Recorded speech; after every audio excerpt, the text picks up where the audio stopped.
Federation of Nepal cable television association ने 42 भारतीय चैनलों को बैन कर दिया है। केबल एसोसिएशन के अध्यक्ष सुधीर प्रजोली के मुताबिक टीवी चैनलों का बहिष्कार अनिश्चित वक्त के लिए है।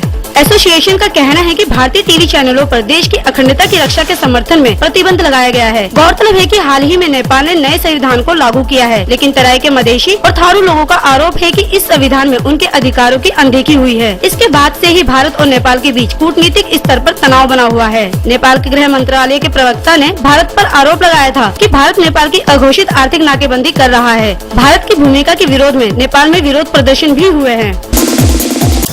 अमेरिका और उसके सहयोगी देशों की तरह रूस भी इस्लामिक स्टेट के खिलाफ हवाई हमला करने पर विचार कर रहा है। अमेरिका के राष्ट्रपति बराक ओबामा से मुलाकात के बाद रूस के राष्ट्रपति व्लादिमीर पुतिन ने कहा कि वो हमले पर विचार तो कर रहा है, लेकिन संयुक्त राष्ट्र की मंजूरी के बाद ही वो हवाई हमला करेगा। पुतिन ने ये भी कहा कि रूसी सैनिक सीरिया में किसी भी जमीनी कार्यवाही में हिस्सा नहीं लेंगे। रूस ने कहा कि ये बड़ी गलती होगी कि अगर आईएस के खिलाफ कार्यवाही में सीरिया के राष्ट्रपति बशर अल असद के साथ मिलकर काम न किया जाए, लेकिन अमेरिका और फ्रांस लगातार इस बात पर जोर दे रहे हैं कि राष्ट्रपति असद को पद छोड़ देना चाहिए।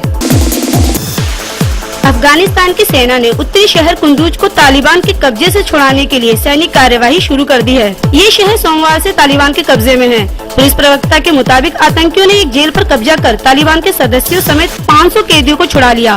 पुलिस के जाने के बाद तालिबानी लड़ाकों ने जेल की कोठरियों के दरवाजे खोल दिए और कैदी फरार हो गए।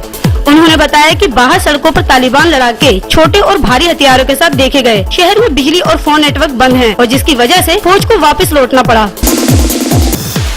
Hollywood movie series fast and furious के जरिए दुनिया भर में अपनी पहचान बनाने वाले एक्टर पॉल वॉकर की बेटी ने लग्जरी कार मेकर पोर्शे पर केस कर दिया। मीडो वॉकर का दावा है कि कंपनी की स्पोर्ट्स कार में डिजाइन की कुछ कमियों की वजह से उनके पिता की मौत हो गई। मीडो के मुताबिक हादसा जब हुआ तो वॉकर जिंदा थे और वह कार में लगी आग में जलकर मारे गए। गौरतलब है कि 40 साल के पॉल वॉकर की नवंबर 2013 में कैलिफोर्निया के सेंटा क्लेरिटा में एक कार हादसे में मौत हो गई थी। यमन में हुए एक संदिग्ध हवाई हमले में महिलाओं और बच्चों समेत करीब 40 लोगों की मौत हो गई। ये हमला एक विवाह स्थल पर हुआ। चिकित्सक अधिकारी के मुताबिक वहां के मोखा स्थित अस्पताल में 31 लोगों के शवों को ले जाया गया और कई लोग घायल हो गए। इस हमले का आरोप सऊदी अरब पर लगाया गया है।